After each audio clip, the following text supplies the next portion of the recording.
রাজ্য সরকার শূন্যপদ পূরণে যথেষ্ট আন্তরিক। অর্থমন্ত্রী, দর্পণ প্রতিনিধি, আগরতলা, ১ এপ্রিল।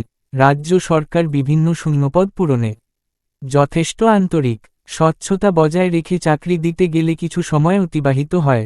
গত বছর এবং এই বছর মিলে ৬,০০৯টি পদ সৃষ্টি করা হয়েছে এবং ১২,৩৩৮টি পদ পূরণের জন্য অর্থ দপ্তর থেকে অনুমোদন দেওয়া হয়েছে, যা বর্তমানে প্রক্রিয়াধীন রয়েছে এবং আশা করা হচ্ছে খুব সহসাই এই পদগুলি পূরণ করা হবে। মঙ্গলবার বিধানসভা অধিবেশনে বিধায়ক সুদীপ রায় বর্মণের আনা একটি দৃষ্টি আকর্ষণী নোটিশের জবাবে অর্থ দপ্তরের মন্ত্রী প্রঞ্জিত সিংহ রায় একথা বলেন। অর্থমন্ত্রী বিধানসভায় জানান, ২০১৮-১৯ অর্থবছর থেকে ২০২৪-২৫ অর্থবছর পর্যন্ত অবসরে যাওয়ার ফলে শূন্যপদ সৃষ্টি হয়েছে ৩১,০৫৬টি।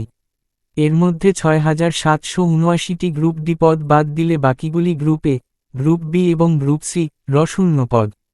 অর্থমন্ত্রী জানান, বর্তমান সরকার ক্ষমতায় আসার পর ১৭,৫৫৪টি পদ পূরণ করা সম্ভব হয়েছে।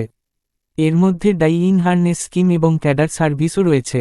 ২০১৮-১৯ থেকে ২০২৪-২৫ অর্থবছর পর্যন্ত ডাই ইন হারনেস স্কিমে চাকরি দেওয়া হয়েছে ১,৫৪০ জনকে। অর্থমন্ত্রী জানান, অর্থ দপ্তর থেকে অনুমোদন দেওয়া যেসব পদ পূরণ প্রক্রিয়াধীন রয়েছে তার মধ্যে রয়েছে ২০০ জন জুনিয়র ইঞ্জিনিয়ার ডিগ্রি।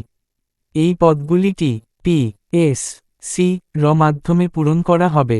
ইতিমধ্যেই ইন্টারভিউর রেজাল্ট প্রকাশিত হয়েছে।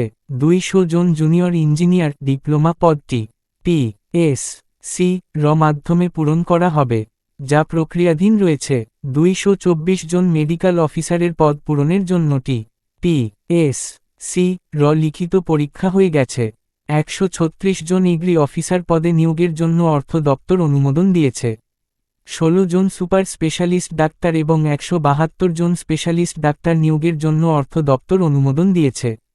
অ্যাসিস্ট্যান্ট প্রফেসরের ৪০০টি পদ পূরণের জন্য অর্থ দপ্তর অনুমোদন দিয়েছে। তাছাড়া ২১৮টি সাব